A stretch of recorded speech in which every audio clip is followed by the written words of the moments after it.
Ya estamos grabando. Bien, nosotros eh, efectivamente, ahí está, vemos que la historia de la filosofía tiene una especie de dinámica. Esa dinámica consiste en que surge un pensamiento embrionario que se va gestando, que se va consolidando, que va adquiriendo cada vez un mayor espesor, una mayor consistencia, y cuando llega a su cenit, este pensamiento filosófico omniabarcador trata de explicar toda la realidad. En realidad la filosofía es la única disciplina cognitiva que trata de explicar toda la realidad en su conjunto. Es decir, las ciencias son ciencias positivas porque mientras una se dedica a estudiar la Tierra, la otra estudia las células, la otra estudia la materia, la otra estudia el alma humana, la otra estudia el pasado, pero la filosofía es el estudio de la totalidad de lo real. Es la única disciplina de conocimiento que estudia toda la realidad en su conjunto. Por eso el filósofo en general tiene que estar bien informado. Yo siempre digo, el que solo sabe de filosofía no sabe ni siquiera filosofía, porque el filósofo tiene que tener formación en física, en lenguaje, en ciencia, en método, en lógica, en lingüística, en historia, en política. Y tras que surge este gran filósofo, que es como el que trata de dar explicación de toda la realidad, surge a la par, o quizás como consecuencia de esta imposibilidad de dar una explicación superior a la que ha dado el filósofo, que ha sintetizado todos los saberes de su época, surge un periodo de crisis en la filosofía. Esto siempre ha pasado. Ese periodo de crisis es porque claramente los filósofos dicen, bueno, después de Aristóteles, o soy aristotélico y trato de superar a Aristóteles, de ser más aristotélico que Aristóteles, o invento otra escuela de pensamiento. En general, los filósofos tienden a querer ser originales, es decir, uno de los vicios, que también podría ser una virtud del filósofo, es decir, bueno, yo para hacer filosofía tengo que decir algo nuevo. No basta con que yo como filósofo repita lo que han dicho los otros o que me monte en los descubrimientos de los otros. Es decir, yo tengo que tener descubrimientos propios. Correcto. Tras la llegada de Aristóteles, la filosofía ha tenido, de Platón y de Aristóteles, la filosofía ha tenido una crisis porque, claro, no es posible ser más grande que Platón y Aristóteles. Es casi imposible tener ese tamaño o superar ese tamaño, esa envergadura de filosofía, ¿no? Y surgen filosofías menores, escuelas menores de pensamiento como la megárica, la filosofía estoica, la epicuria. Son escuelas de pensamiento menores con respecto a la Academia de Platón o al Liceo de Aristóteles, ¿no es cierto? También sucede con Santo Tomás de Aquino. Después de Santo Tomás de Aquino surgen pensadores que son menores, que tratan de pensar las potencias del conocimiento, pero no hacen una explicación omniabarcadora de la realidad. Y surgen filósofos como Duns Scotus, como Guillermo de Ockham. Así sucedió luego con Hegel. Después de este gran sistema hegeliano surgen filósofos menores como Kierkegaard, como Schopenhauer. Y después de Heidegger, que es el gran filósofo del siglo XX, surgen filósofos menores como la deconstrucción, la hermenéutica, el psicoanálisis, que son escuelas menores. Alguien dijo por ahí, Lacan son 6 conceptos de Heidegger, ¿no? Bien, esta escuela menor que vamos a tratar hoy, que por ser menor con respecto a Platón y Aristóteles no es menos interesante, se llama la escuela cínica.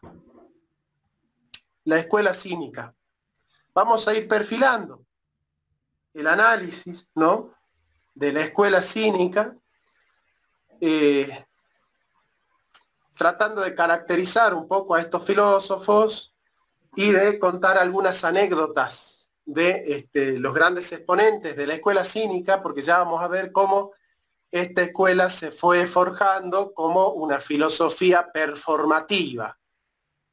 Bueno, aquellos que saben inglés se dan cuenta que performance significa realización, con lo cual a mí me gusta decir, porque no me gustan por ahí los britanismos, decir en español es una filosofía realizativa, es una filosofía realizativa que realiza en los actos aquello que se propone en el pensamiento.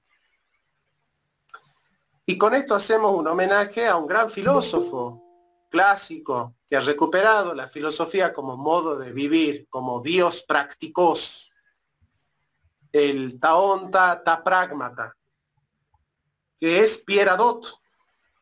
Pierre Hadot decía, la filosofía es un modo de vivir. Bueno, nadie entendió mejor esta máxima de la filosofía, que es un modo de vivir, un ta pragmata, como la escuela cínica, ¿no? La escuela cínica, que no es como el existencialismo llevar la existencia a la filosofía, sino que los cínicos planteaban llevar la filosofía a la existencia, ¿no? O sea, cómo verdaderamente desde un pensamiento autónomo nosotros podemos descubrir una manera de encarnar el pensamiento filosófico en nuestra vida personal, ¿no? Claramente, después de la profesionalización de la filosofía, el filósofo es alguien que tiene un título, que ha escrito muchos libros, que es reconocido por la academia, y nos resultaría muy difícil hoy en día aceptar que alguien es reconocido como un filósofo y que sin embargo no ha estudiado filosofía, que no ha estudiado académicamente, ¿no?, que no ha escrito libros, que no es reconocido en la academia. Bien, empecemos. Los cínicos atribuyeron a Antístenes la fundación de la escuela cínica, con el propósito de hacerlo aparecer como un eslabón de la ascendencia socrática del pensamiento. Acá tenemos el primer detalle importante. Quien se dice que es el fundador de la escuela cínica fue discípulo de Sócrates. Fue discípulo de Sócrates. Como casi todos los exponentes de las escuelas menores, ya ser el estoicismo, los estoicos, los epicúreos, muchos sofistas se reconocían discípulos de Sócrates. Bueno, es como que era una especie de moda, ¿no es cierto?, decir que a tu escuela filosófica la había fundado Sócrates, o un discípulo de Sócrates, ¿no es cierto?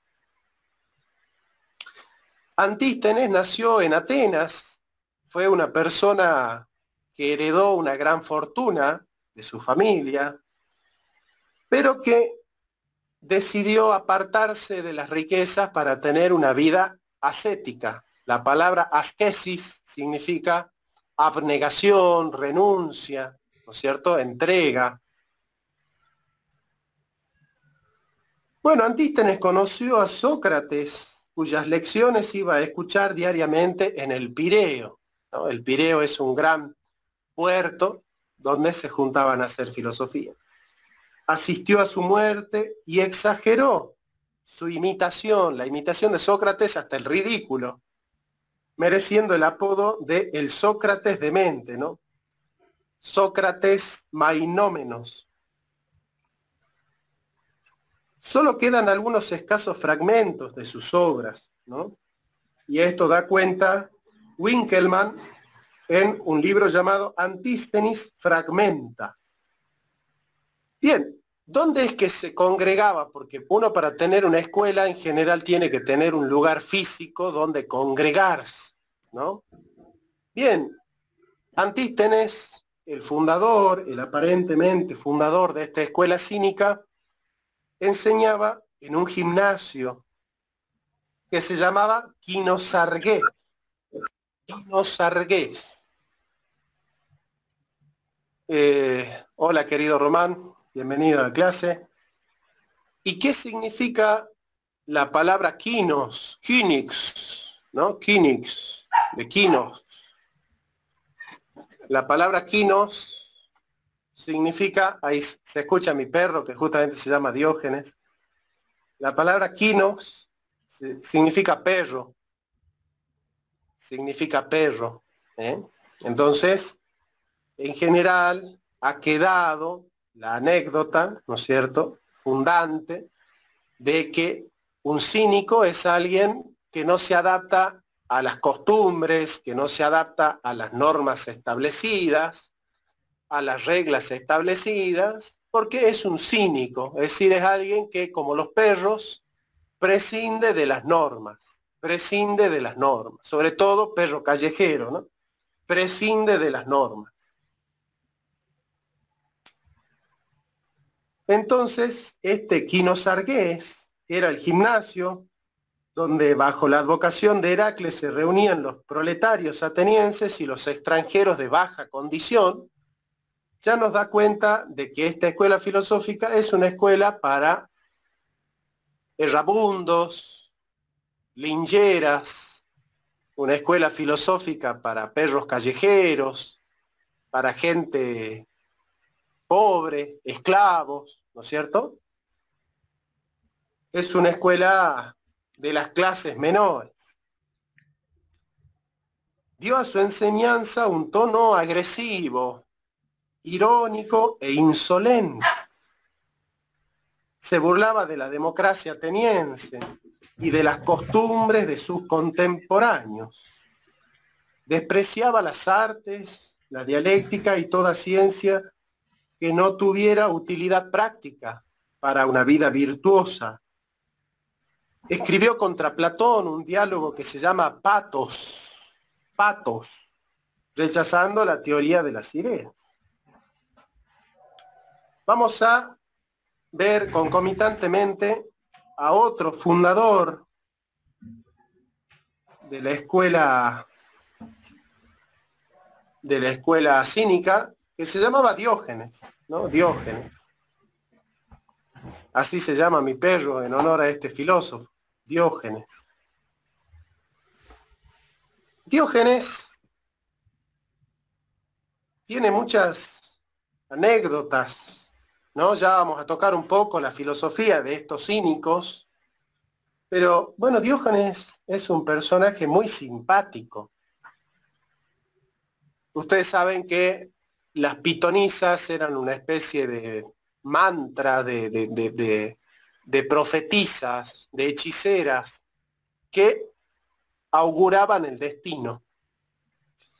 Y claro, estas hechiceras trabajaban en lo que se llamaba el oráculo, y es el oráculo más conocido de Grecia antigua, se llamaba el oráculo que estaba ubicado en la ciudad de Delfos. Bueno, Diógenes quería ser famoso. Antes de fundar la escuela cínica junto con Antístenes, Diógenes quería ser famoso. Entonces acude a las famosas pitonisas y les pregunta, ¿qué debo hacer para ser famoso? ¿Qué debo hacer para ser famoso? Y las pitonisas le dicen, tenés que cambiar el valor de la moneda. Tenés que cambiar el valor de la moneda. Claro, la palabra moneda en griego se dice nomos. Nomos es moneda. De ahí viene la palabra, es moneda corriente, es una costumbre. La palabra moneda significa costumbre. Con lo cual, la palabra nomos significa ley, costumbre y moneda. Porque claro, la moneda fue instalada, ¿no es cierto?, como una convención social para poder comerciar. Con la palabra nomos significa convención social, costumbre, ley, norma, institución, y también significa moneda. Este Diógenes entendió literalmente la profecía de la pitonisa y para hacerse famoso comenzó a acuñar moneda falsa, comenzó a falsificar monedas. Claro, no tardaron mucho los atenienses en darse cuenta que Diógenes estaba cometiendo un delito, ¿no es cierto?, falsificando moneda, y en la sentencia lo condenaron al ostracismo. Ustedes saben que para los griegos antiguos el ostracismo, perdón, el ostracismo es la peor de las condenas. Imagínense ustedes que a Sócrates, en la Apología de Sócrates, nos cuenta Platón, que le ofrecen el ostracismo, la muerte, y Sócrates elige la muerte. Imagínense ustedes que un ateniense vive afuera de Atenas y está condenado a una vida miserable, a una vida esclava. Era peor el ostracismo que la muerte. Bueno, entonces Diógenes comienza ya su periplo de anécdotas diciéndole a los atenienses, ustedes no me condenan a irme, yo los condeno a quedarse. Ustedes no me condenan a irme, yo los condeno a quedarse, dice Diógenes, ¿no? Y empieza ya a perfilarse la vida de un filósofo, ¿no? De un filósofo desafiante, de un filósofo que atenta en contra de las normas establecidas, ¿no? Y vamos a ver esto, en qué consiste esto, ¿no? Los cínicos negaban los conceptos universales y solamente admitían la realidad de lo particular y de lo concreto. Se cuenta que la Academia de Platón definió al hombre como el único animal bípedo implume. Platón decía, bien, los animales que son bípedos tienen pluma y los animales cuadrúpedos tienen pelos. El único animal que es bípedo y no tiene plumas es el hombre. Y la palabra pollo en griego se dice plato, pleto. La palabra pollo se dice pleto. Y Platón en griego se dice plato. Plato, ¿no? Son palabras muy parecidas. Hasta a veces se decía plato al pollo. Entonces este Diógenes, cuando se entera de esta definición del hombre que daban los académicos, se fue a comprar un pollo, y empezó a pelarlo al pollo, empezó a desplumarlo al pollo. Y una vez que el pollo estaba totalmente desplumado, pasó por el patio de la academia y gritó, "Hic plato", y arrojó el pollo desplumado. Hic plato. ¿Qué significa hic plato? Aquí está Platón, aquí está el pollo, aquí está Platón, ¿no? Como diciendo, la filosofía de Platón es tan absurda como este pollo, ¿no? Entonces, como diciendo, he aquí al hombre, ¿no? A la definición de hombre, ¿no? Como diciendo, bueno, me río de la definición de hombre como animal bípedo implume, diciendo que el bípedo e implume es Platón, ¿no? Y tiraba el pollo por la academia, los académicos lo odiaban a Diógenes, ¿no? Porque se disputaban la herencia de Sócrates. Pero bueno, ya vemos el perfil, un filósofo agudo, que con mucha sátira y con mucho cinismo, con mucha ironía, trataba de responder a las inquietudes de los atenienses, burlarse de aquello que para los atenienses era importante, ¿no? Y acá vemos un perfil del filósofo en general. Un filósofo es alguien para lo cual aquello que el mundo considera importante, para el filósofo es un hazme reír. El mundo vive preocupado del poder, de las riquezas, de los placeres, de este mundo. Y el filósofo se ríe de aquello que para las personas comunes y corrientes es lo más importante, ¿verdad? Y este Diógenes vino con la ironía a reírse de aquello que para los atenienses era lo más importante, ¿no? En una ocasión se cuenta, en medio de la guerra del Peloponeso entre Atenas y Esparta, todos los atenienses estaban trabajando en la guerra, tratando de hacer algo, armas, preparar vituallas, comida, las mujeres preparaban comida y abrigos, los hombres estaban preparándose para la guerra, fabricaban armas, traían alimentos, preparaban muros, etcétera, etcétera, etcétera. En una guerra nadie puede estar desocupado. Es decir, esto es una regla de toda nación. Siempre que una nación está en guerra, nadie se está rascando la panza, el ombligo. Pues bien,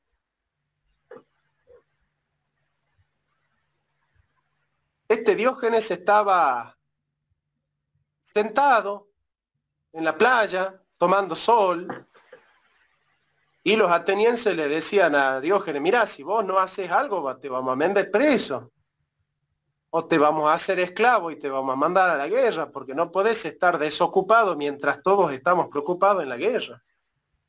Entonces Diógenes comenzó a levantar su barril. Diógenes tenía un barril en el cual él vivía,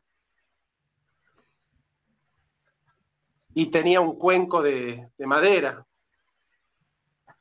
Cuando Diógenes vio que un niño estaba armando un cuenco con sus manos y estaba tomando del cuenco de sus manos, se dio cuenta que el cuenco de madera ya no servía y lo tiró y dijo, ya no lo necesito. Este personaje agarró el barril que tenía y comenzó a subirlo por la colina y a bajarlo, como Sísifo, que estaba condenada, ¿no?, a subir y a bajar la colina. Bueno, este Diógenes subía y bajaba el barril, lo empujaba hacia arriba y lo bajaba, lo empujaba y lo bajaba, estuvo todo el día. Entonces los atenienses se acercan y le preguntan, dice, Diógenes, ¿qué estás haciendo? Yo también estoy ocupado, dijo, yo también estoy muy ocupado.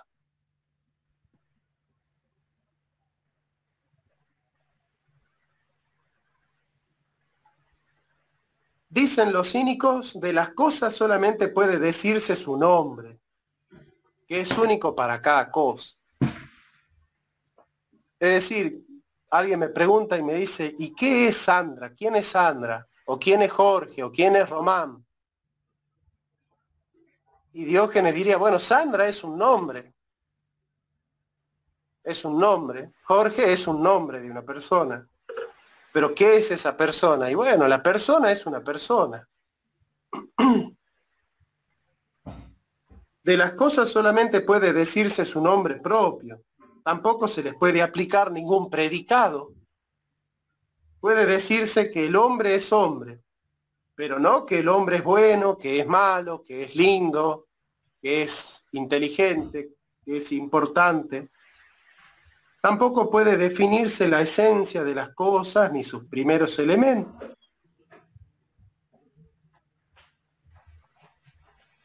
El pensamiento se reduce a meras palabras, como va a decir después Guillermo de Ockham. El universal es un flatus vocis, son simples palabras, ¿no?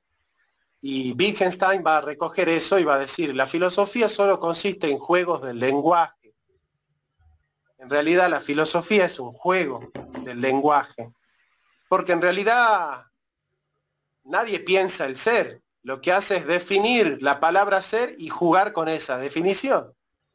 Nadie piensa en el hombre, define la palabra hombre de una manera y juega con esa definición. Nadie piensa en la libertad, define la palabra libertad y juega con esa definición. Nadie piensa en la vida.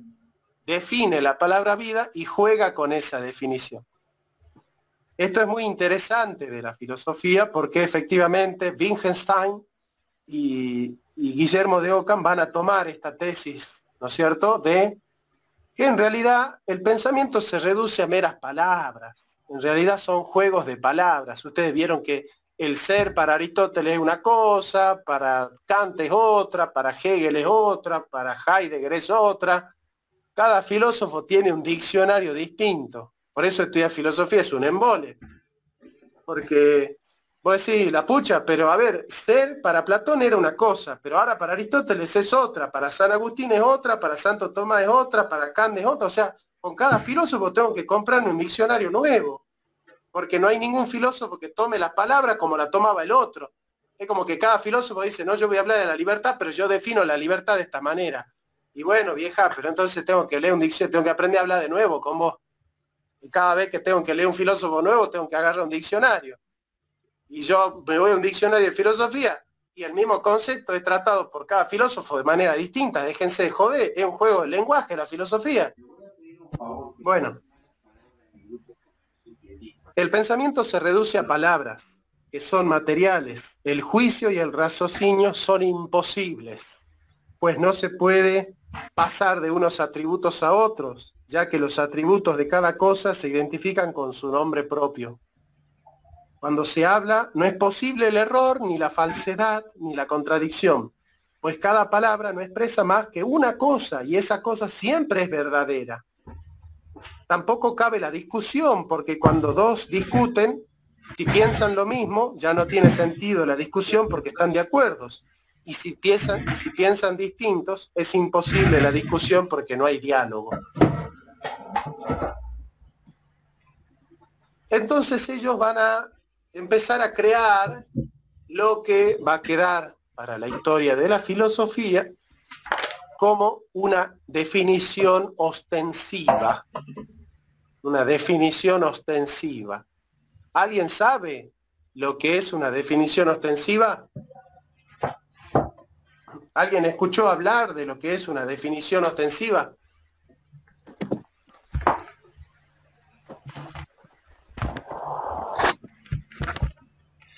No. A ver, Román, Jorge, Pato. No, nunca escuché hablar de ese término. La definición ostensiva, la palabra ostentar, significa mostrar. Mostrar. La definición ostensiva lo que hace es mostrar.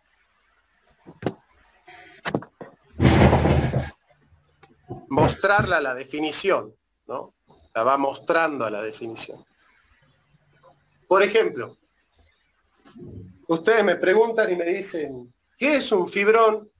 Y yo en vez de definir fibrón como elemento sólido que sirve para escribir, lo que hago es decirle esto. Ustedes me dicen, ¿qué es un fibrón? Y yo les digo esto. Me dicen, ¿qué es una mano? Esto.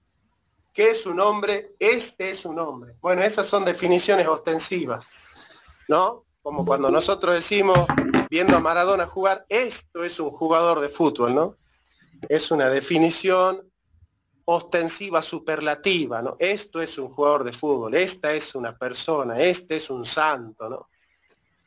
Este es un amigo. Le voy a pedir un favor, que no hable malas palabras en el grupo porque yo soy pietista. Nietzsche tiene en uno de sus grandes libros, que escribió al final de su vida, una definición ostensiva, ecce homo, he aquí al hombre. Nietzsche dice, si alguien quiere saber qué es un hombre, estudie mi biografía. Y también lo decía Kierkegaard, ¿no? Que hacía de la biografía personal un modo de hacer filosofía, ¿no? Se cuenta que Diógenes comenzó a tener mucha fama, porque claro, esta escuela de cínicos, estos quínics que vivían como perros, defecaban en las calles, se masturbaban en las plazas públicas, copulaban en las calles, hacían todo lo que hacen los animales. ¿Bajo qué pensamiento los cínicos tenían esa clase de vida, ¿no? Tan libertina, tan desprejuiciada, riéndose de las normas sociales, como diciendo, ¿y quién dice que está prohibido hacer esto? Vamos a desarrollar eso. Primero, que la virtud se desarrolla para ellos en base a las inclinaciones naturales y no a través de las convenciones sociales. No hay una convención social que te haga virtuoso. Cumplir con los mandatos de una sociedad no te hace virtuoso, decían los cínicos. Y esto es algo bastante interesante de pensarlo, ¿no? Vamos a pensar de una manera parecida a cómo pensaban los cínicos.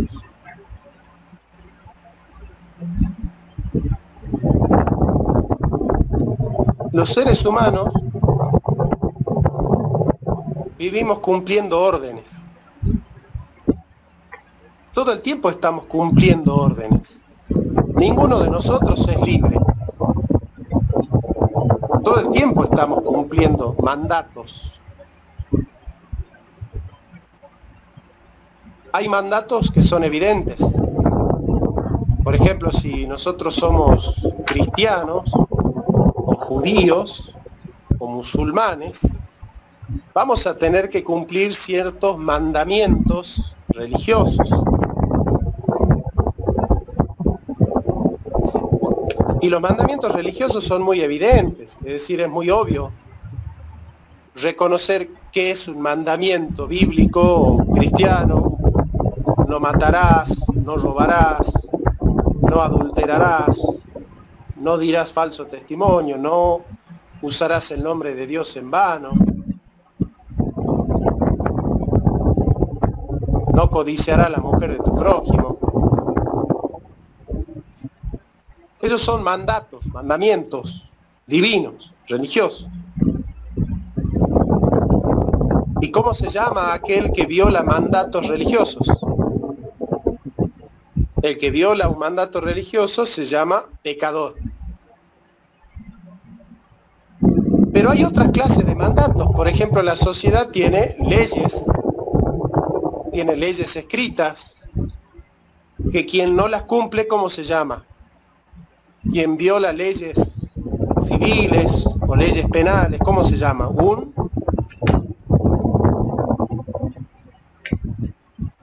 criminal, delincuente. Un criminal, un delincuente, ¿no? El delincuente, el que comete delitos, ¿no?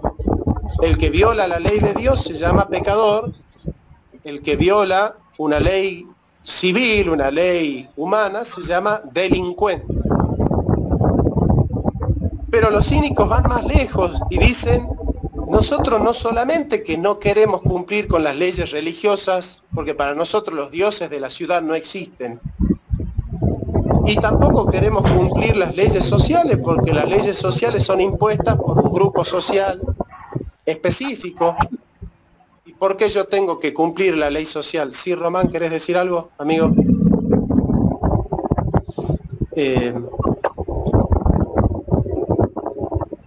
¿No? Hola, ¿se me escucha? Sí, Román, sí. Sí, quería preguntarte, ¿cómo se llaman esas leyes que cumplimos en sociedad? No sé si son leyes, normas, código de convivencia. Cuestión que son como leyes que cumplimos pero que no están escritas, no están necesariamente escritas en algún lado, pero las hacemos igual. ¿Cómo se llamaría? ¿Y cómo se llamaría el que desobedece eso? Bueno, ahí es que estamos yendo para ahí. Como decimos en Salta, para ahí estamos yendo. Para ahí estamos yendo. El que desobedece las leyes divinas es evidente, es un pecador, es que salta a la vista. El que desobedece una ley civil, una ley penal, salta a la vista, un delincuente cae preso. Salvo que se dedique a la política, ahí ya no va a caer preso, ¿no? Bueno. hay ciertos mandatos que nosotros los obedecemos y que no nos damos cuenta que los estamos obedeciendo. Foucault les llama dispositivos, porque nos disponen a vivir de una manera y nosotros creemos que somos libres y estamos funcionando según ese dispositivo, ¿no? Nos dispone, ¿no?, a vivir de una determinada manera sin que nosotros lo sepamos. Y no somos libres, simplemente navegamos en ese dispositivo. Esos mandatos que nosotros cumplimos se llaman usos y costumbres.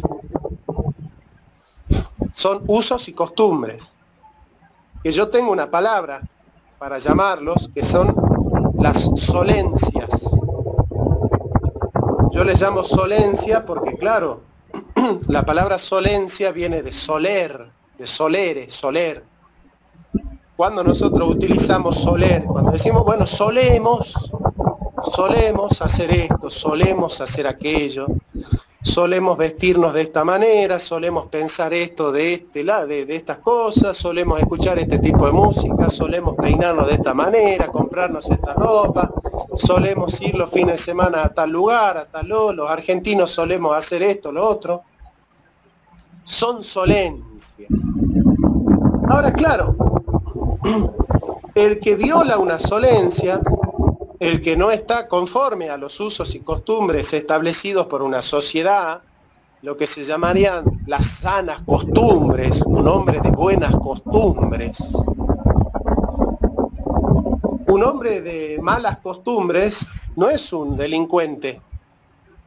Por ejemplo, si yo ahora me saco la remera y comienzo a dar la clase sin remera, no estoy cometiendo un delito. Nadie puede hacerme un juicio y mandarme preso por dar un curso de Zoom sin remera.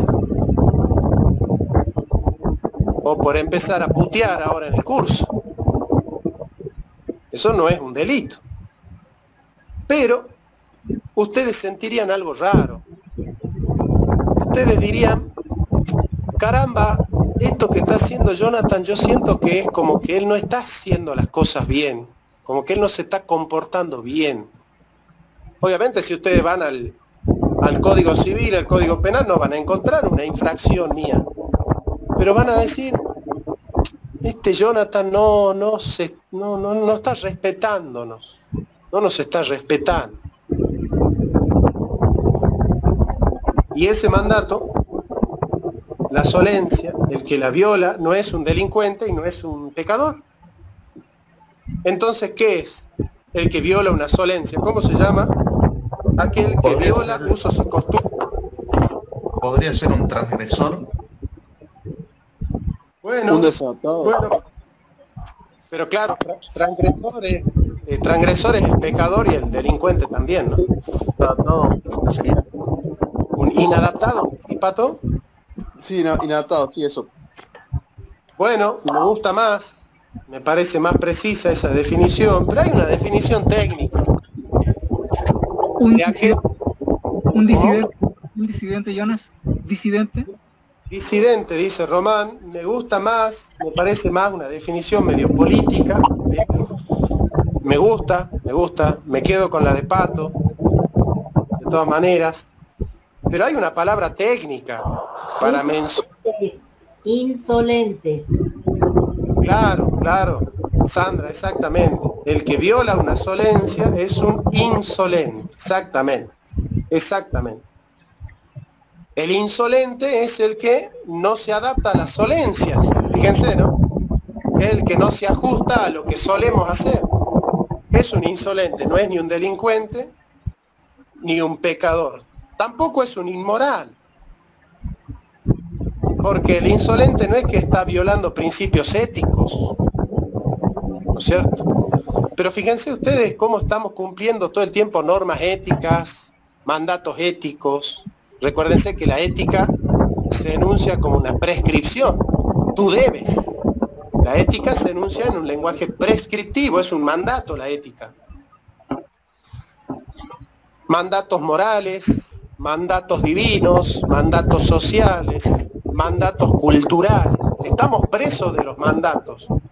Y si alguno de ustedes dice yo quiero vivir independientemente de los mandatos, o termina preso o termina muerto, ¿no?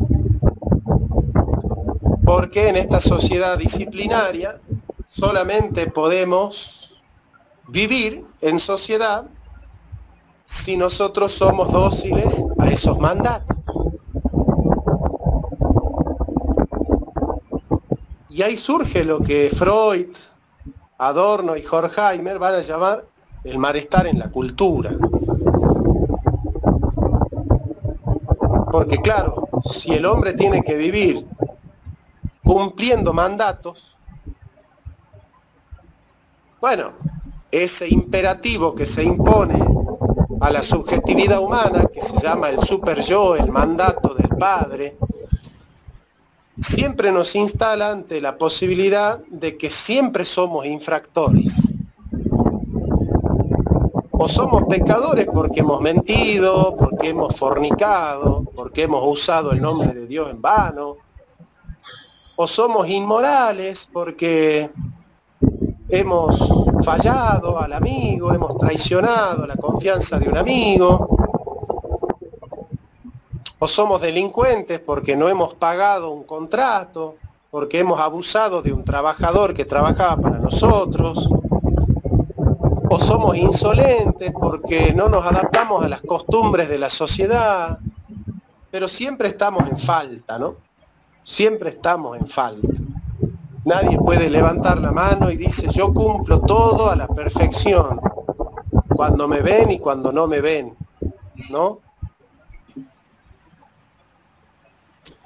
Incluso si ustedes buscan, por ejemplo, Santiago 2:10, carta de Santiago de la Biblia, capítulo 2, versículo 10, Santiago dice: quien quiere cumplir los mandamientos de Dios y los ofende en un solo punto, se hace culpable de haber violado toda la ley de Dios por completo.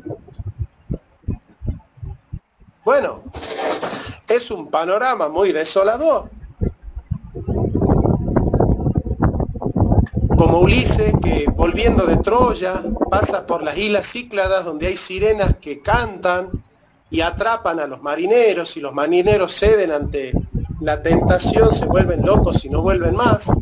Ulises pasa por las islas Cícladas y le pide a los marineros que lo aten al mástil para poder escuchar el canto de las sirenas, pero no perderse y volverse loco, ¿no? Bueno, ese mástil, dice Freud, es la cultura, que reprime los instintos primarios. Y claramente la represión de los instintos primarios es la cultura. ¿Y qué hacen estos cínicos ya antes de Freud? Dicen, para que el hombre sea libre, tiene que desatender los mandatos culturales. Bueno, Freud no sostenía eso, ¿no?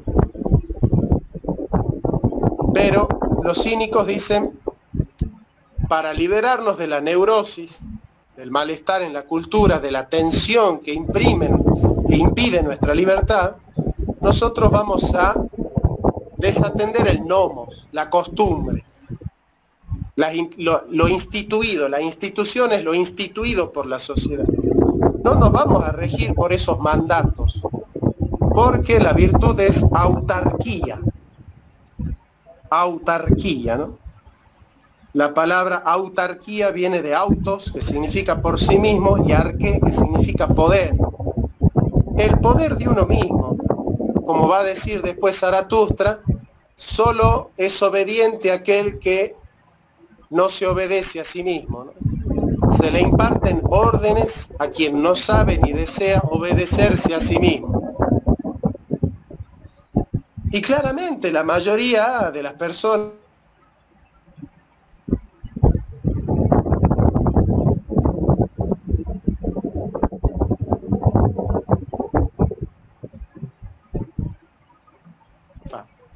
el que es macrista, en vez de pensar por sí mismo, piensa lo que dice Cambiemos. El que es liberal, en vez de pensar por sí mismo, piensa según lo que dice Milei. El que es marxista, en vez de pensar por sí mismo, piensa con lo que dice Marx. El que es peronista, en vez de pensar por sí mismo, piensa lo que dice Perón. Y el que es cristiano, en vez de pensar por sí mismo, piensa lo que dice la Biblia, lo que dice el cura de la parroquia. Es decir, el hombre es un menor de edad. Por eso Mariano Moreno decía, los hombres no ven más de lo que se les dice, no ven más de lo que se les muestra, ni oyen más de lo que se les dice. Los hombres viven atribulados por los mandatos sociales, culturales, por los mandatos de lo políticamente correcto. Y no nos demarcamos porque si somos insolentes nadie nos contrata para el trabajo, tenemos pocos amigos, nuestra familia nos mira raro. Entonces decimos, no, yo para vivir en esta sociedad me tengo que adaptar a esta sociedad y tengo que cumplir ese mandato. Bueno, los cínicos dicen, no, yo quiero ser libre del mandato. No es que yo quiero encontrar la manera más sana de cumplir con el mandato. A mí se me ocurre no cumplirlo al mandato, dicen los cínicos. ¿Quién dice que hay que cumplir con el mandato? ¿No? Se me ocurre no cumplirlo y proponer la autarquía. La virtud basta por sí misma para proporcionar la felicidad. Autarqué pros eudaimonía. La autarquía genera la felicidad. De hecho, la palabra eudaimonía significa llevarse bien, llevarse bien con el daimon. El daimon es la conciencia personal, no es la conciencia colectiva, es la conciencia individual. Solo es feliz aquel que sigue sus propios mandatos personales, su conciencia. No es feliz aquel que se disuelve en los mandatos culturales, ¿verdad? Bien. Ven ustedes que hay un rasgo de liberalismo en estos cínicos. Puede enseñarse y aprenderse, pero más que con teoría se alcanza con la praxis, con el ejercicio, con la ascesis, con el esfuerzo, el ponos, el esfuerzo, y sobre todo con la imitación de los sabios. Para Antístenes el modelo perfecto era Sócrates.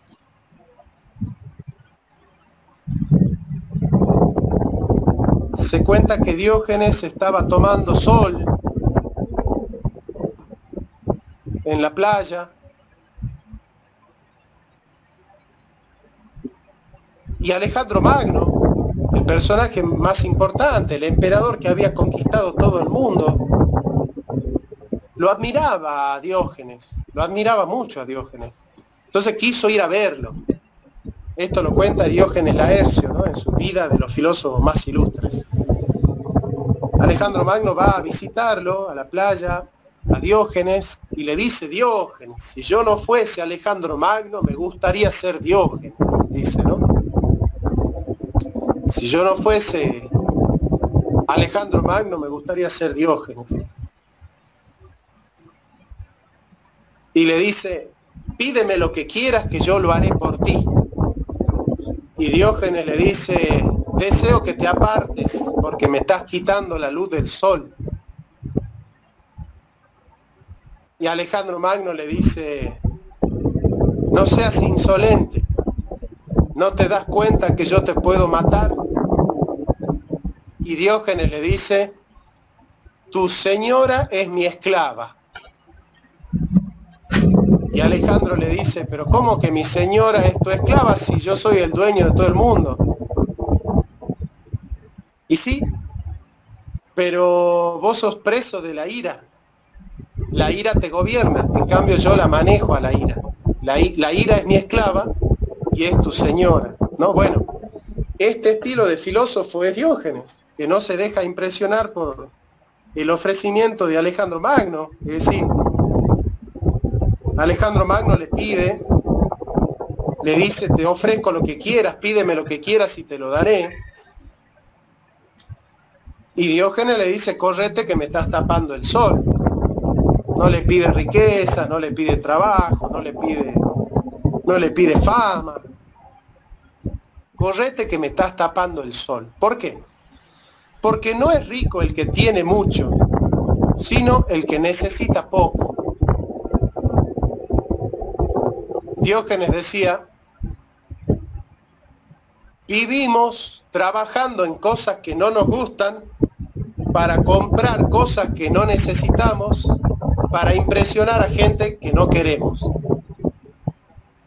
Vivimos trabajando en cosas que no nos gustan para impresionar, para comprar cosas que no necesitamos y para impresionar a gente que no nos quiere y que no queremos y que no nos importa. Y algo de eso hay en esta vida, ¿no? En esta vida capitalista, donde trabajamos y trabajamos para comprar cosas que no necesitamos. En realidad, las cosas que necesitamos son muy pocas. Hagan una lista de lo que es absolutamente necesario para vivir. Comida, abrigo y besos. Nada más. Todo lo demás, que el celular, que la computadora, que esto, que aquello, bueno.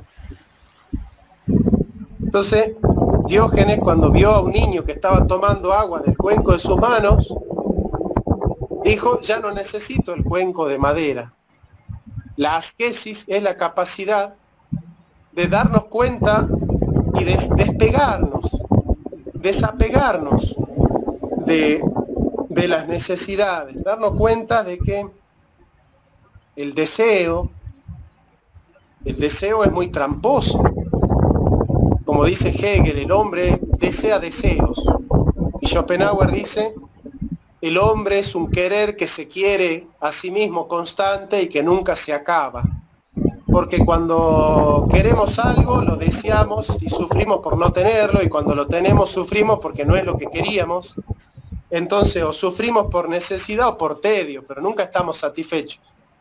Los seres humanos nunca estamos satisfechos. El que es gordo quiere ser flaco, el que es flaco quiere ser más gordo, el petizo quiere ser más alto, el más alto quiere ser más petizo, el que tiene 2 quiere tener 3, el que tiene 3 quiere tener 4, el que vive en la esquina quiere vivir a media cuadra, el que vive a media cuadra quiere vivir en la esquina, el que tiene camioneta quiere auto, el que tiene auto quiere camioneta, el que sale con la rubia le gustan las morochas y el que sale con la morocha quiere la rubia.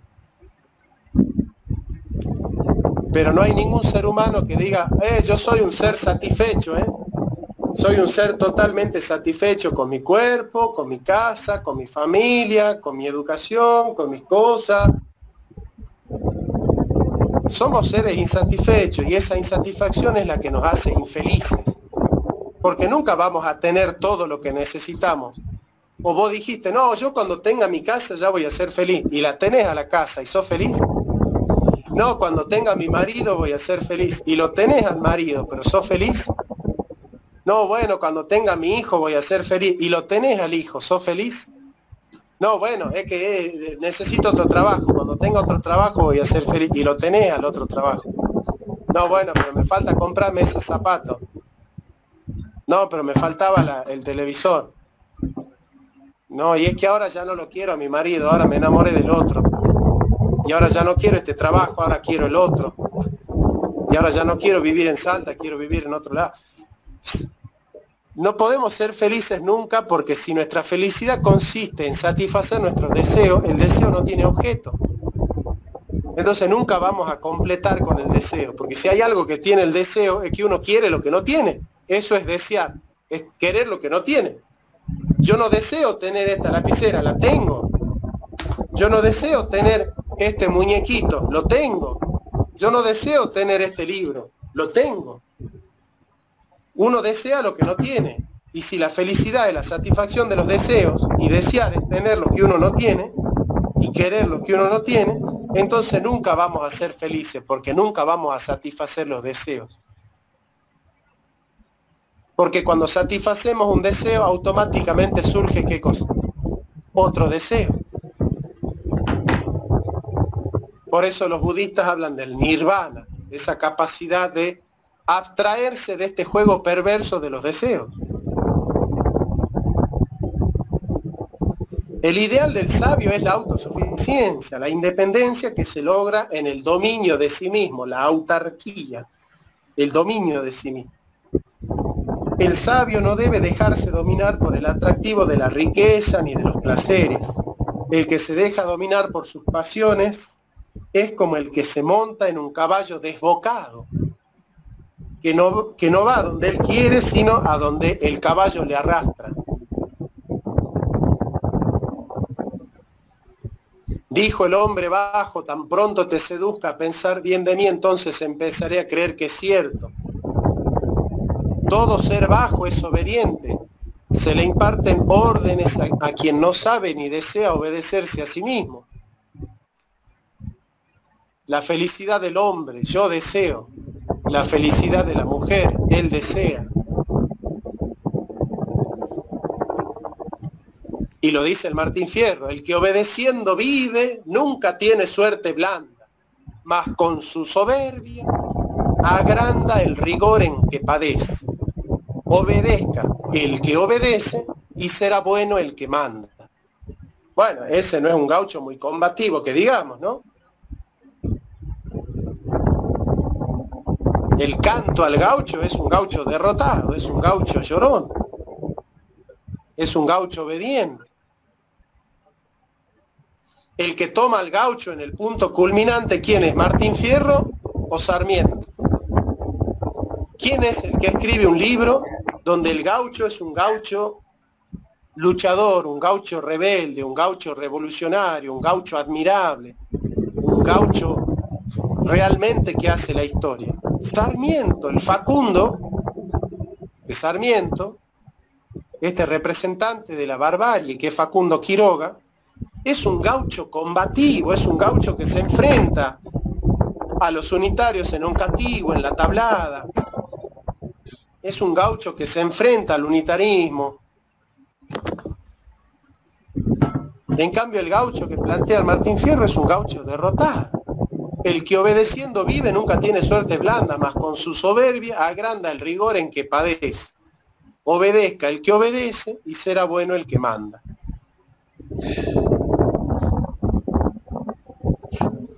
Los hombres tienen su riqueza y su pobreza no en las cosas, sino en el alma. El ideal del cínico es la vida natural, sin Estado, sin instituciones sociales, sin familia, con un amor libre, el comunismo de mujeres y sin el cuidado de la educación de los hijos. Bueno, si ustedes leen todo esto, dicen, bueno, el progresismo de hoy busca una sociedad cínica, ¿no? Porque dice, es la vida de los instintos naturales, sin convenciones sociales, sin Estado, sin instituciones sociales, sin familia, con un amor libre, el poliamor, por ejemplo, la vida hippie, el comunismo de mujeres y sin preocuparse por la educación de los hijos. Para el sabio no hay patria, ni leyes, ni familia, ni diferencia de clase. Sus hermanos y parientes son todos los hombres. De hecho, Antístenes es el primero, y Diógenes son los primeros que acuñan el término cosmopolités. Cuando le preguntaban a Diógenes, si vos sos ciudadano, ¿de qué ciudad? Yo soy ciudadano del mundo. Soy un cosmopolita, un ciudadano del mundo.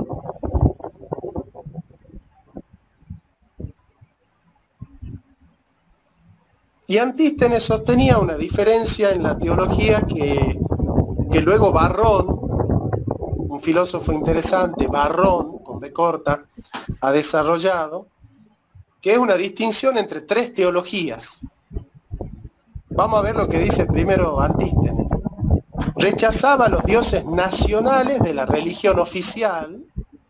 Los dioses son muchos según la ley de los atenienses, pero es solo uno según la naturaleza. Antístenes dice, si yo me dejo llevar por el orden natural, llego a la conclusión de que hay un solo Dios. En cambio, si me dejo llevar por las leyes de Atenas, hay muchos dioses.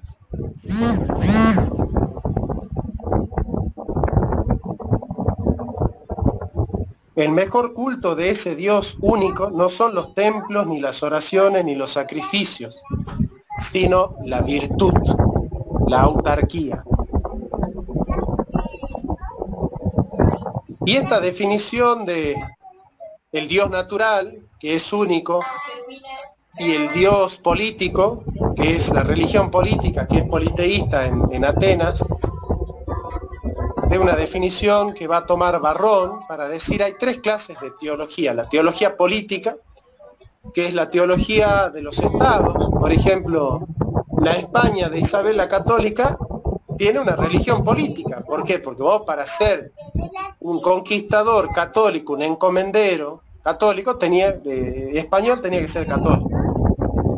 No podía ser luterano y trabajar para Isabel la Católica y Fernando VII. Es más, tenías la obligación de adoctrinar en el cristianismo a los indios que trabajaran para tu encomienda. Totalmente.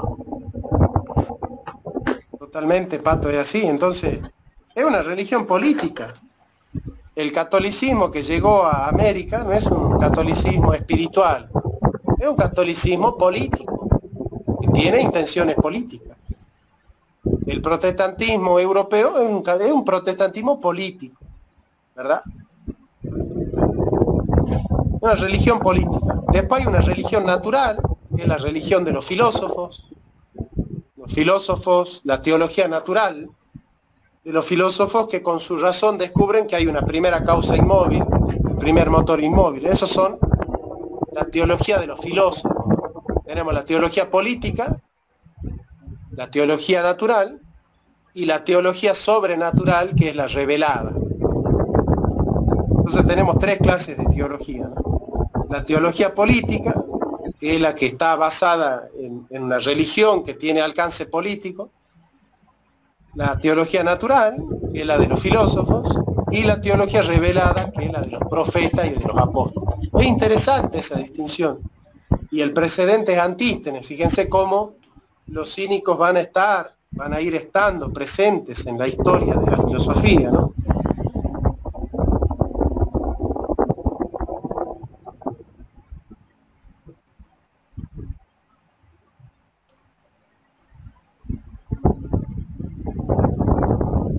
Se cuenta que Diógenes salía por las calles con una linterna, al igual que Sócrates, que buscaba un sabio, y le preguntaban a Diógenes: ¿a quién buscas? Busco a un hombre honesto, decía, ¿no? Estoy buscando a un hombre honesto.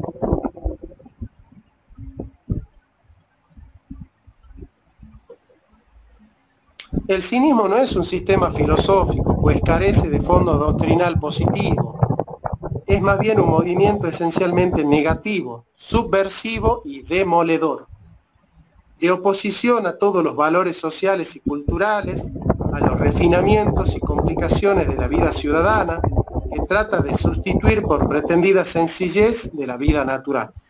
Los cínicos, basándose en la contraposición de los sofistas entre lo natural y lo civil, se anticiparon a las apologías rusonianas de la vida salvaje, pero sin su carácter sentimentaloide.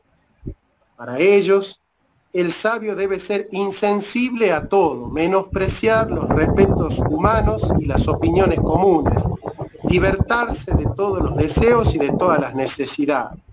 Debe ser absolutamente libre y para ello debe retornar a la vida natural, prescindiendo de todas las leyes civiles y de todos los artificios sociales, que no son más que convencionalismos, de donde provienen las luchas políticas, las ambiciones y en definitiva las guerras. Todos los hombres son hermanos y no deben haber distinciones sociales, de raza, de religión, no deben haber esclavos. El sabio no debe tener familia ni preocuparse del cuidado de la mujer y de los hijos, que deben ser comunes.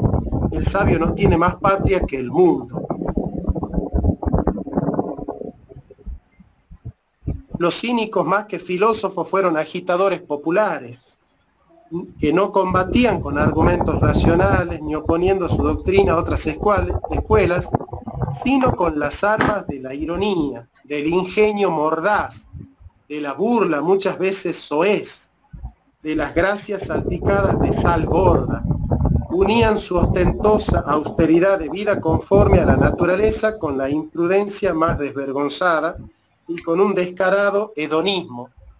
Y muchas veces se llegaban a ensoberbecer de esa vida, ¿no? Por eso Platón dice agudamente, puedo ver la soberbia de Antístenes detrás de los agujeros de su capa, ¿no?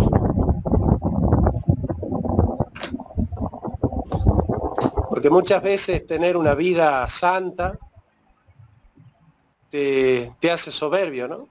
Cuando vos sentís que tenés derecho a levantar el dedo contra un hermano y acusarlo, y decir, pero mirá a este cómo vive, mirá a este lo que hace, mirá esta lo que hace, mirá cómo hace esto, mirá esto otro, mirá esta otra, mirá esto, mirá aquello.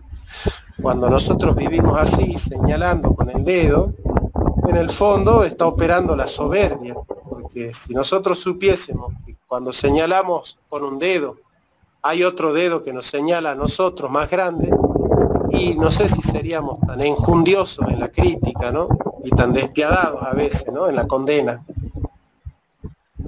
Entonces muchas veces conocer la verdad, practicar el bien, nos puede generar la soberbia, que en definitiva es el augurio de la perdición. Por eso, ante todo, siempre tiene que estar cultivada la humildad. La palabra humildad viene de humus, darse cuenta de que somos polvo y al polvo volveremos. Y esa humildad, para los cínicos era una humildad material, porque para ellos solo existía lo material, en el fondo debe traducirse en una humildad espiritual, ¿no? Y una persona puede tener mucho dinero y ser humilde, y una persona puede ser pobre y ser soberbia, y ser orgullosa, ¿cierto? Porque en realidad la virtud no está en el bolsillo, la virtud está en el corazón, está en las costumbres, Claro, está en las maneras, en los sentimientos, ¿no?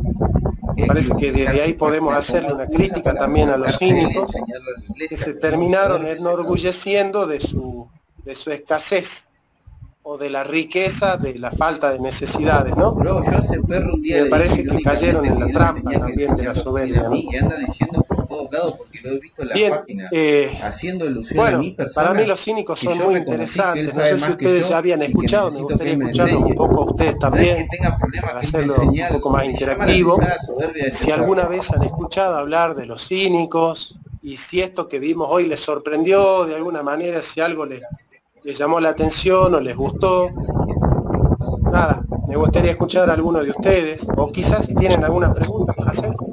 Tengo una pregunta. Vale. Vos dijiste que, claro, la virtud no se encuentra en seguir las convenciones sociales, o sea, en seguir los usos y costumbres, o eso dicen los cínicos. Así es. Entonces, ser tu propio amo, por decirlo así, o de serte solo a vos mismo, sin importar las convenciones sociales, sería más virtuoso.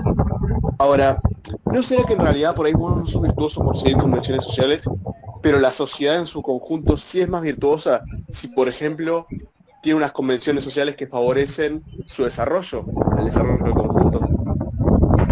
Mirá, es excelente lo que preguntás y tenés razón. En realidad lo que pasa es que los cínicos no están viendo al hombre como un animal político, social, comunitario, sino que son medio liberales. Están viendo al hombre desde el individualismo.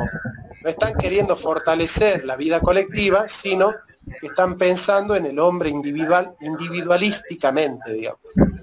Entonces, sí, tenés toda la razón. Digamos, una de las críticas que se le puede hacer a los cínicos es que no están pensando en el hombre colectivo, en el hombre que vive en sociedad, sino que están desarticulando la vida social. Y la vida social no está en contra de la naturaleza humana. O sea, no hay una oposición entre sociabilidad y naturalidad, porque la vida social del hombre es una inclinación natural, forma parte de la naturaleza. El hombre naturalmente es un ser político y social, forma parte de su naturaleza, no es algo que le viene extrínsecamente al individuo, sino que nace del individuo. La politicidad, la vida en sociedad, la vida en comunidad, Es una necesidad natural, es una inclinación natural, forma parte de lo que es el hombre, digamos. La vida social no es algo que coarta la vida individual, sino algo que la completa la vida individual. Porque la naturaleza humana es una naturaleza de un ser viviente, racional y político. Claramente, claramente. Está muy bien lo que decís, Pato. Gracias. ¿Alguna pregunta? ¿Algún aporte? ¿Alguna duda? ¿Algo que les haya gustado? Sí. Bueno, a mí en particular me gustó muchísimo esta clase. Yo había escuchado mucho de Diógenes y te quería preguntar si era verdad, y que si podés contar también esa parte, si era verdad que él también descubre que finalmente no necesitaba la tinaja donde vivía, si es que era una tinaja. Ah, bien, sí, claro, claro. Sí, él la usaba muchas veces para cubrirse del frío, ¿verdad? Pero sí, la mayoría de las veces andaba desnudo. Como les digo, tenían sexo en las calles, porque había muchas mujeres que eran cínicas también. Y sí.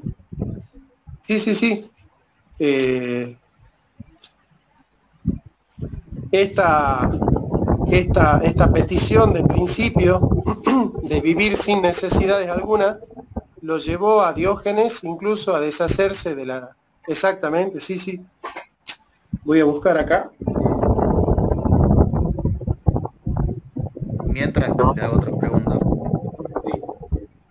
¿Alguna vez algún personaje importante de la historia, de la talla, por ejemplo, de Alejandro Magno o Julio César, llegaron a adoptar los pensamientos de Diógenes? Difícil, porque los gobernantes llegan a gobernantes por haber hecho la carrera política, ¿verdad? Y un gobernante que adopta el cinismo, lo que tiene que hacer es dejar de gobernar, ¿no? Y yo no sé cuántos gobernantes quieren dejar de gobernar a los otros, digamos. Hay un caso muy interesante. A ver, contame. No necesariamente de cinismo, o sea, de la escuela de Diógenes, pero sí de un gobernante que no necesariamente quería dejar de gobernar. Si me das un segundo, ahí lo comparto para la clase. Bueno, con todo gusto, dale. Hasta que Román encuentre, ya nos avisa, comía carne cruda, Diógenes bebía de un pequeño cubilete, hasta que viendo a un niño beber en la palma de su mano, arrojó su vaso, ¿no? Es lo que les contaba yo, ¿no? Como cosa innecesaria. Tenía un tonel por habitación, tipo Chavo del Ocho. Despreciaba todo pudor y satisfacía todas sus necesidades en cualquier lugar. De esta manera pretendía endurecer su cuerpo por medio de las privaciones y la fatiga para lograr la libertad completa del espíritu, con la indiferencia hacia todas las cosas, en lo cual ponía la virtud y la felicidad. Tomó por modelo a Heracles, a cuya semejanza he domado fortísimos atletas y bestias ferocísimas. La ignominia, la ira, el temor, el deseo, el placer, es el más cruel y engañoso de todos.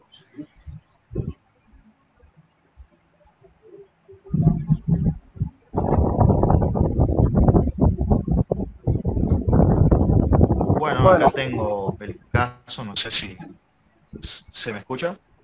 Sí, Román, a ver. Bien, bueno, acá cuenta, ¿no? Que había, resumiendo todo, había una gran lucha que llevaba el Imperio Romano contra cierto pueblo, no sé, bueno, creo que eran bárbaros. Estaban trabados en Monte Álgido, a 12 millas de la ciudad, de una ciudad, de la ciudad más cercana, ¿no? Entonces, los romanos van a buscar a Lucio Quincio Cincinato,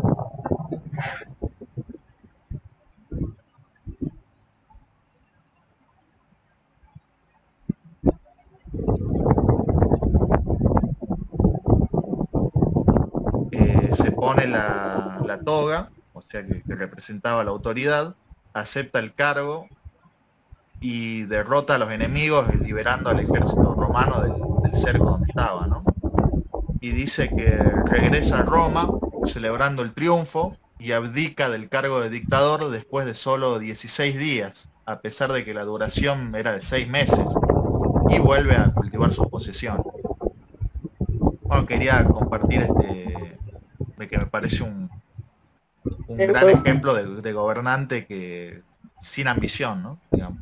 Pero vos fijate que no se puede ser, es lo que yo, en el fondo tu aporte viene a confirmar lo que yo te dije. No se puede ser gobernante y cínico a la vez. Fíjate que cuando se hizo cínico dejó de gobernar. O sea, es importante gobernar que aplique la teoría cínica, porque si la aplica ya deja de ser lo que es, digamos. ¿Me entendés? Como decir, bueno, que va a ser, no, bueno, iba a decir un ejemplo que no. Como decir, qué sé yo, ser socialdemócrata e inteligente. Es imposible las dos cosas juntas, digo. Claro, nada se entiende. Y bueno, ya te hago la última pregunta y con esto creo que ya finalizó. Sí. ¿Algún paralelismo, algún parecido entre el pensamiento de Diógenes con el anarquismo? Bueno, en realidad sí y no. El anarquismo tiene muchas vertientes. Está el anarcocapitalismo, que es el anarquismo de derecha, el anarquismo de Bakunin, que no es una ausencia de normas, simplemente que a las normas la pone el que tiene autoridad para hacerlo. Y la autoridad no es central, sino que el carpintero es la autoridad en madera, el herrero en hierros, el pintor en pintura, el filósofo en las ideas, digamos. Están en desacuerdo los anarquistas con que las decisiones las tome un grupo por todos los demás, sino que cada uno tiene el poder de tomar decisiones en lo que se especializa, en lo que es suyo, en su dominio. Y de alguna manera los cínicos lo que buscan no es la anarquía, sino la autarquía, es decir, que cada individuo personal ejerza poder sobre sí mismo.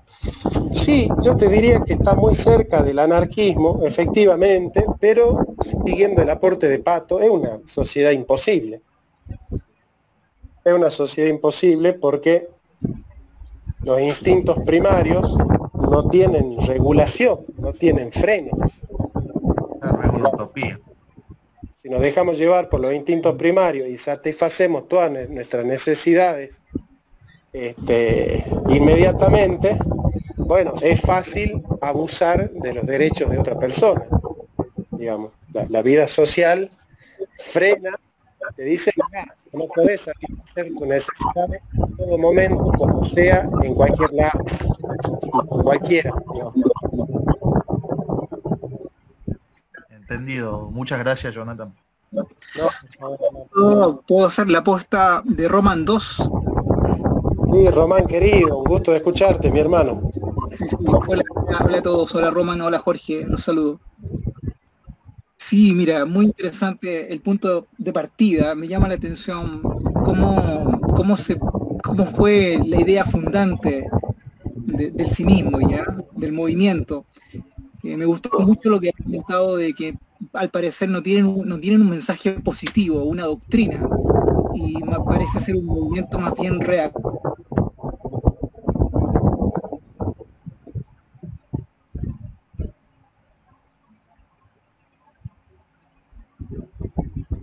Hola, ¿lo escuchan a Román? Yo lo dejé de escuchar. Y quizás buscan, por extremo, por supuesto, pero buscan, creo, una sociedad de individuos. No creo que de comunidad, no con un sentido de comunidad como se entiende actualmente, o de relaciones sociales, sino una sociedad de individualidades, pero así a lo tipo Nietzsche. Así que me gustó mucho la clase, Jonas. Felicitaciones. Bueno, Román, mira, yo te diría que no buscan ni comunidad ni sociedad, y te voy a explicar por qué. La comunidad te da cuando los individuos tienen un conjunto de principios y valores. Eso es lo que la posmodernidad está destruyendo. Al destruir los principios y valores, está destruyendo la comunidad. ¿Qué prima en la comunidad? Principios y valores. ¿Qué prima en la sociedad?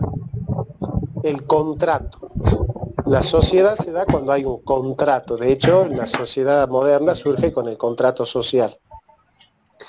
Ahora, el contrato social implica una renuncia. Vos fíjate lo que dice Thomas Hobbes, que trata este tema. Thomas Hobbes dice, los hombres librados a sus propios instintos tienden a librar una lucha de todos contra todos. Homo homini lupus. El hombre es un lobo para el hombre.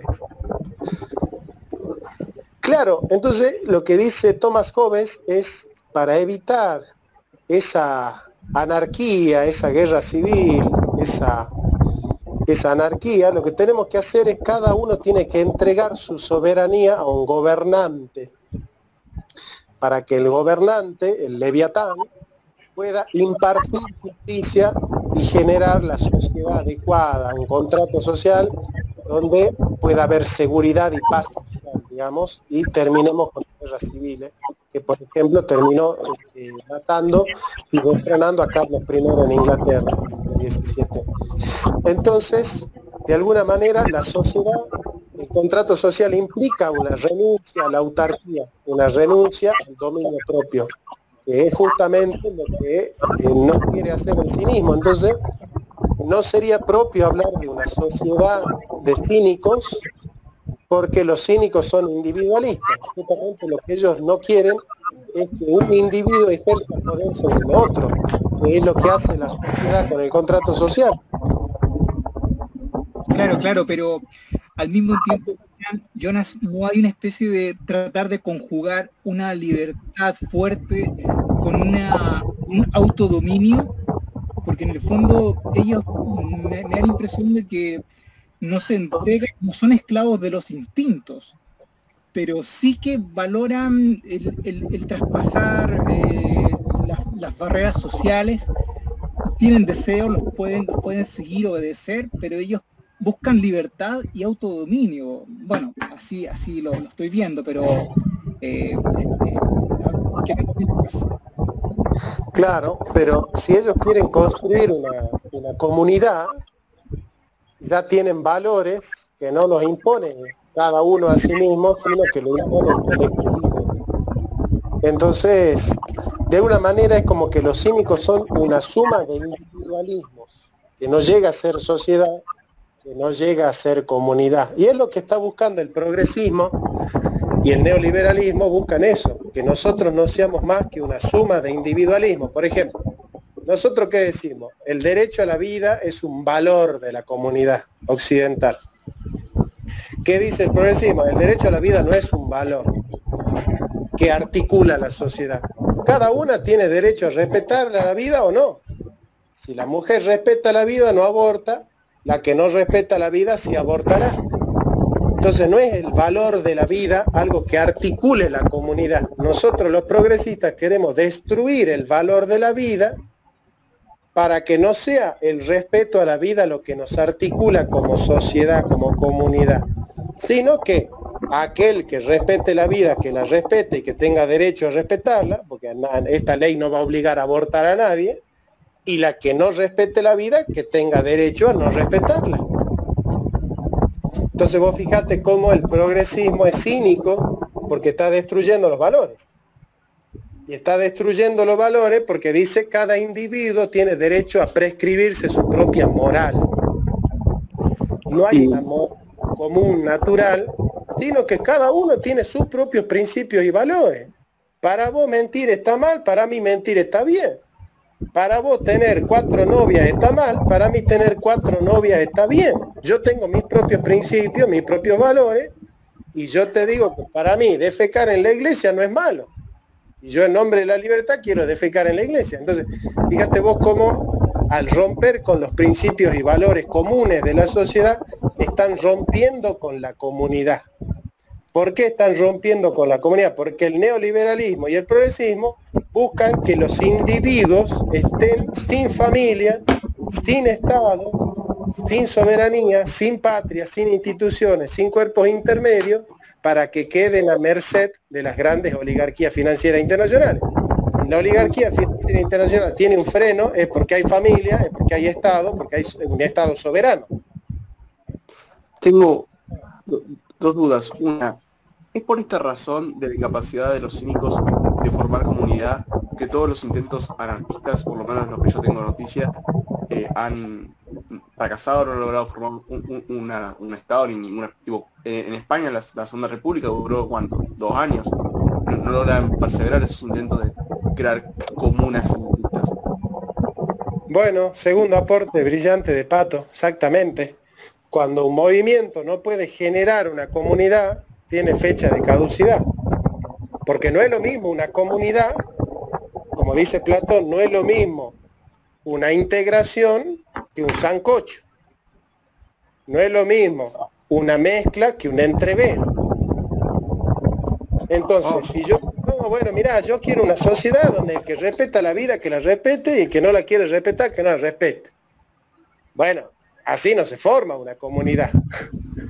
Una comunidad se forma así, diciendo, bueno, vos si tenés tus propios principios y valores, vos tenelo, no hay problema. Acá nosotros respetamos tu libertad de que con tus principios y valores vos puedas hacer lo que vos quieras. Bueno, es un sancocho, esa no es una comunidad. Esa es una mezcolanza de individualismos. Ahora, la comunidad no es una suma de individualismos. Entonces, claramente, si uno no tiene principios y valores comunes, no puede formar comunidad. Y si no forma comunidad, no puede formar un proyecto colectivo. Y si no puede formar un proyecto colectivo, no tiene futuro. Exactamente, así como vos decís, perfecto. Ah, pues muchas gracias. Y tenía otra duda. Y es... me olvidé escuchar tu explicación, me olvidé. Bueno, en fin, si me acuerdo te digo. Dale.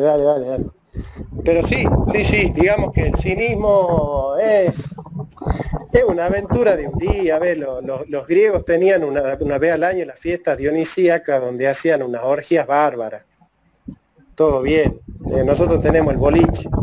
Una vez al año uno se puede dar un permitido y decir, bueno, vamos a hacer vamos a desenfrenarnos siempre y cuando el desenfreno se dé entre aquellos que estamos de acuerdo con el desenfreno. Y si yo no me voy a desenfrenar con alguien que no hizo, que no quiere desenfrenarse. Lo que quiero decir es yo, el cinismo y todas estas modas hippies prenden en el adolescente un rato como para recuperar una subjetividad, pero no se puede con los principios del cinismo. Perdón, me acordé cuando dijiste esta canción de John Lennon, viste, esta de Imagine, viste, un mundo sin patria ni frontera y qué sé yo. Me suena todo lo que estás diciendo. Bueno, y esta ideología la importaron a Hispanoamérica los piratas. Porque los piratas sabían qué ideología introducir en Hispanoamérica para destruir la patria grande, para destruir la comunidad, para destruir la identidad, para destruir los principios y valores, para destruir la tradición cultural del pueblo. Los piratas son los primeros sociólogos de la historia de la humanidad porque estudiaron la antropología, la cultura y la sociedad de Hispanoamérica para destruirla. Y lo dice Foucault en Las palabras y las cosas. Dice, las ciencias humanas no surgen para conocerlo al hombre, surgen para conocerlo y dominarlo mejor. ¿Y quiénes son los que han desarrollado la antropología, la sociología? Son los piratas, para destruir a Hispanoamérica, para destruir la identidad hispanoamericana. Obviamente, todas las ideologías que vienen de Inglaterra son ideologías de subordinación. El progresismo, el liberalismo, el neoliberalismo, son ideologías de subordinación, claramente son ideologías de subordinación. ¿O Bakunin dónde nació? ¿En Perú? Claro. Sí. Solo comentar que muy bueno el comentario musical de Patricio, me parece, ¿verdad? Sí, Pato, sí. Otro, Jonas, que aquí se puede pasar muy bien con lo que va a ser después el movimiento cristiano, con el sentido de comunidad, ¿no es cierto? Entra muy bien la comparación entre este movimiento cínico y lo que es el cristianismo en su originalidad, me parece. Totalmente, yo tengo un libro escrito donde en uno de los capítulos de desarrollo que a Jesús se lo confundió con un cínico. Efectivamente, a Jesús se lo confundió con un cínico. A ver si ya voy a mi biblioteca a buscar ese libro que escribí allá por el 2013, a ver si les puedo leer, si tengo la gracia de encontrarlo al libro. Acá está. Ahora vamos a ver si tengo la gracia de encontrar el capítulo. Imagínense ustedes que yo no soy tan cholulo de ponerme a leer lo que he escrito. Así que la última vez que lo leí fue cuando lo escribí. A ver. No tengo idea de tu libro, Jonas, lo dije porque se me ocurrió ya, pero mira qué sincronicidad. Y bueno, ya estamos de alguna manera somos comunidad, tenemos principios y valores en común.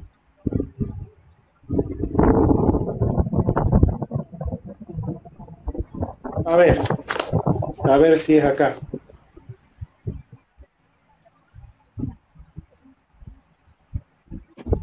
Perdón, ¿cómo se llama tu texto?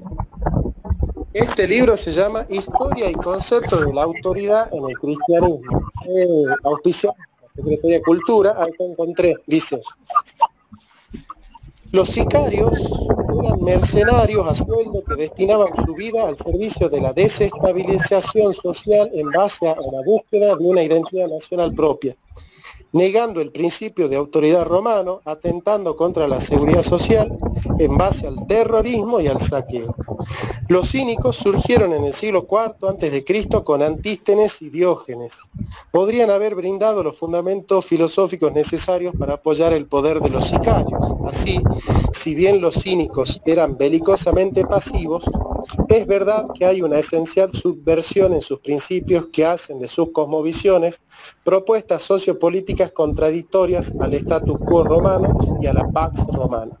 Cínico viene de la palabra cínix, que significa perro. Los cínicos tenían en su santuario la escultura de un perro, y ellos efectivamente vivían como tales. Diógenes llegó a reprochar a Antístenes por no vivir como éste predicaba. Los cínicos causaron tal revuelta que confundieron a Sócrates con uno de ellos. Todo rebelde y revolucionario sería confundido con estas teorías anti-estratificadoras. Cuando el oráculo de Delfos le propuso a Diógenes cambiar el valor de la moneda, lo decía en tanto cambiar los valores instituidos, mas Diógenes cambió el valor nominal de la moneda y fue condenado al ostracismo. Este mito en realidad consagra la primera interpretación oracular, pues los cínicos son esencialmente rebeldes. Así pues, que Jesús sea visto como uno de estos maestros efervescentes y cínicos no es para nada descabellado. El concepto del reino celestial como levadura que fermenta la masa, Mateo 13:33, es precisamente un cambio, una renovación, una revolución que es interna y que deviene social y política. Entonces Jesús, con sus máximas de sabiduría agudas e ingeniosas y su comportamiento provocativo, pudo querer transmitir un mensaje social innovador que acabara con las estructuras patriarcales y de patronazgo sobre las que se sustentaban las desigualdades de aquella sociedad. Por esto, dicen algunos, Judas eligió seguir a Jesús, ya que coincidían en cosmovisión y el mismo Judas era sicario. De hecho, la palabra Iscariote significa sicariote. Y por eso el Evangelio de Judas exalta la particular relación de Jesús con Judas. Dicen algunos que es el elemento decisivo que sedujo del carácter de Jesús a Judas, era el de ser un subversivo. Muchos dicen que lo pudo haber conocido cuando Jesús estaba sacando a los cambistas del templo, ¿no? Y eso es como que enamoró a Judas, digamos, de Jesús, ¿no? Un tipo que a rebencazo lo está sacando a los cambistas del templo, ¿no? Y desafiando a los saduceos, que eran la casta de sacerdotes donde estaba el Sanedrín, por ejemplo.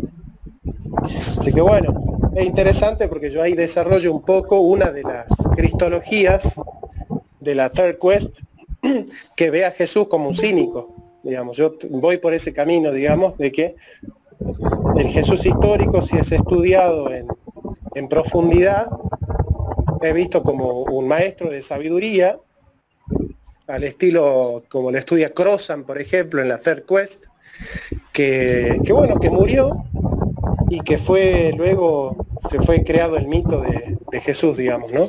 El mito de la resurrección y de los milagros y todo eso por sus discípulos. Pero bueno, eso es un debate historiográfico y cristológico que bueno, que no viene mucho al caso.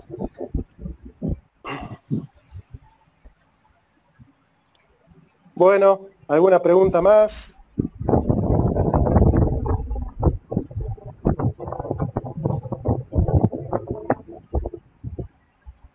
¿Siguen vivos? Bueno, quedamos ahí. Tengo preguntas. Dale, a ver.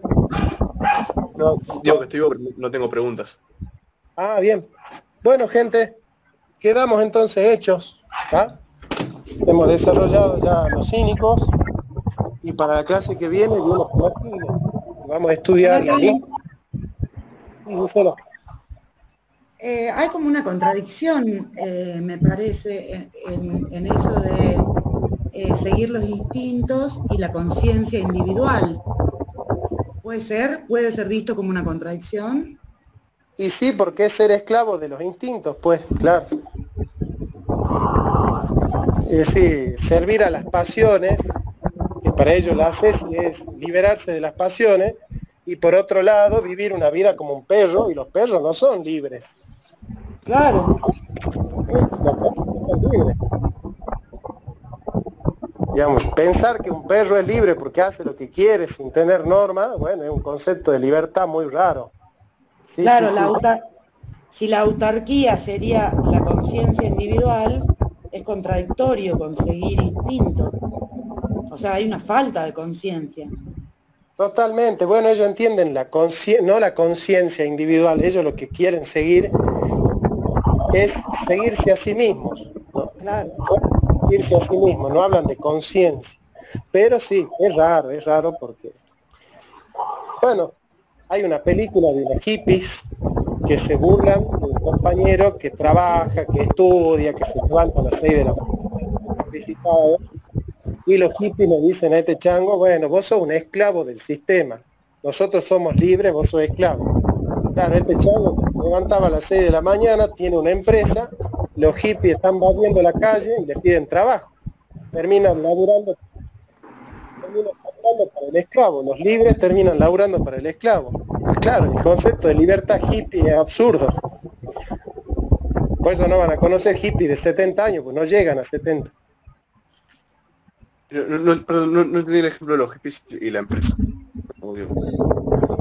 Los hippies se burlaban de este chango que trabajaba porque este se levantaba a las 7 de la mañana, era trabajador, estudiaba, cumplía las normas. Y le decían, vos no sos libre, nosotros somos libres, vos no.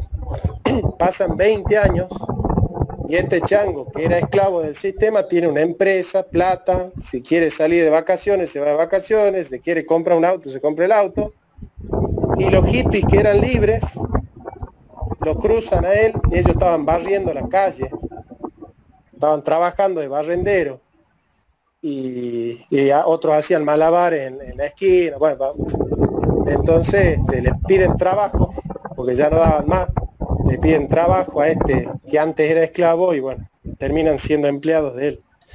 Es una película, pero lo que muestra es que, bueno, la libertad no es hacer cualquier cosa y seguir los instintos, digamos, porque el hombre es un ser naturalmente político. Gracias. Bien. ¿Alguien más? Gracias, Jonathan. Gracias, Gisela. Bueno, ahí veo, bueno, a ver, ¿quién no participó? Marilina, la tenemos ahí, a María Galich, a Jessica Medrano también la tenemos, que parecería que ese es Alex, ¿no? Jessica Medrano es Alex. Sí, ese soy yo, Jonathan, estoy aquí, gracias, muy buena la clase. Gracias, hermano, gracias, de verdad. Bueno, ha sido un placer, gente. Lo mismo digo, gracias por la Muchas gracias.